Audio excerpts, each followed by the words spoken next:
And now there's a campaign for the free speech of Narendra Modi. But I just want to tell you who this man is. He was a member of an organization called the RSS, which is the Rashtriya Swayamsevak Sangh, which was set up in 1927, inspired by the fascists in Italy, inspired by Mussolini. One of their greatest heroes is Adolf Hitler. They very openly praise Adolf Hitler, and I'll read you some of the things that their books say.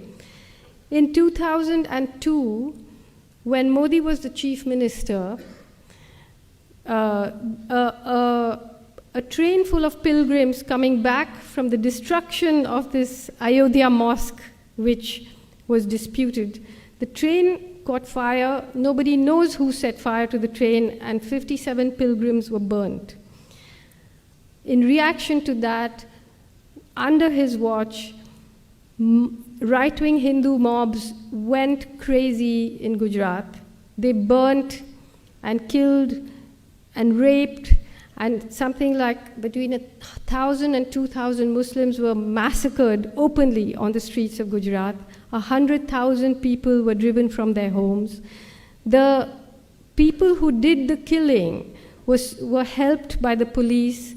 There was a member of the Legislative Assembly called Ehsan Jafri who had the temerity to stand against Modi in the elections. His house was surrounded by a mob of 20,000 people. He made something like 200 phone calls asking for help. The police vans came there and went away. They didn't do anything. The mob surrounded the house. Ehsan Jafri came down and said, look, there were many people sheltering in his house. He came down and he said, look, do what you like to me, but let the women be, let the people who are taking shelter in my place be. They cut off his arms, they cut off his legs, they dragged his body around the place, and then they killed all the people there. They raped the women and they burnt them alive. So, and Modi said, well, if there's an action, there'll be a reaction. And this man is now the front runner to be the Prime Minister of India. And I just want to read you some of the things that the organization to which he belongs say. These are some excerpts from a book called We or Our Nationhood Defined by M.S. Golwalkar, who succeeded Dr. Hedgewar as head of the RSS in 1940.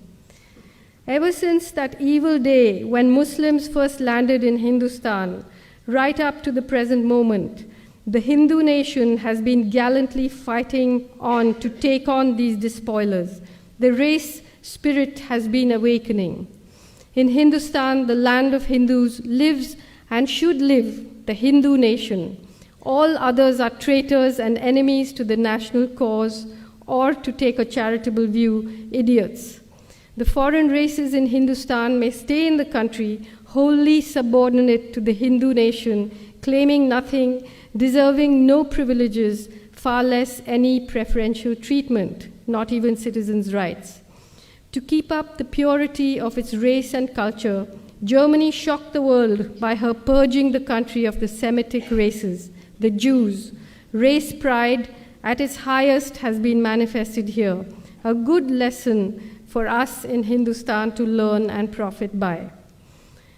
By the year 2000, the RSS had more than 60,000 branches and an army of more than 4 million volunteers preaching its doctrine across India. Now, at the time when the pogrom against the Muslims happened in 2002, there was an outcry and people were shocked. But since then, Modi has won the elections 4 times.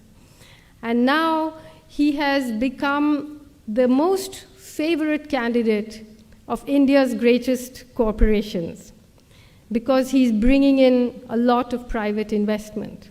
So if you bring in the money, then a little killing, a little raping, overseeing all of that is not such a bad thing. So you have a situation where this kind of open, I mean, we call them fascists because they call themselves fascists, meaning they, in their books, admire the fascists.